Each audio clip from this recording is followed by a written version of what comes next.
If I asked you, who was the richest person in history, you might say Elon Musk, Jeff Bezos, or Bill Gates, but history has a different answer. His name was Mansa Musa, and according to many historians, his wealth was so enormous that it cannot be accurately measured today. The year was 1312. In West Africa, the Mali Empire controlled one of the world's greatest treasures, gold. Not small amounts, but vast mines that supplied much of the world's gold at the time. At the center of it all sat one man, Mansa Musa. He ruled an empire stretching thousands of kilometers. His kingdom was filled with gold, salt, trade routes, and thriving cities. But the event that made him legendary wasn't a war, it wasn't a conquest, it was a journey. In 1324, Mansa Musa decided to perform the Islamic pilgrimage to Mecca. This wasn't an ordinary trip. It became one of the most extravagant journeys in history. Historical accounts describe a caravan of tens of thousands of people, soldiers, officials, servants, merchants, and hundreds of camels. Each camel carried bags of gold.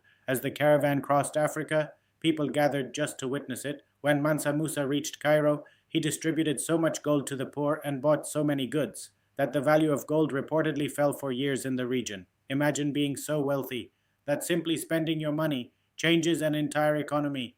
News of his riches spread across continents. European mapmakers even drew him holding a golden nugget on medieval maps. To many people, he became the symbol of unimaginable wealth. But Mansa Musa wasn't known only for gold. He invested in education, he built mosques, he supported scholars, he transformed Timbuktu into one of the world's greatest centers of learning. Students traveled from distant lands to study there. Libraries filled with priceless manuscripts flourished under his rule. His legacy became more than money, it became knowledge. When Mansa Musa died, his empire eventually declined, but his name never disappeared. Even today, historians still debate just how wealthy he truly was. Perhaps the real lesson isn't that he had more gold than anyone else. It's that true greatness isn't measured by what you own, but by what you leave behind. Because centuries later, people no longer count his gold, they remember his story.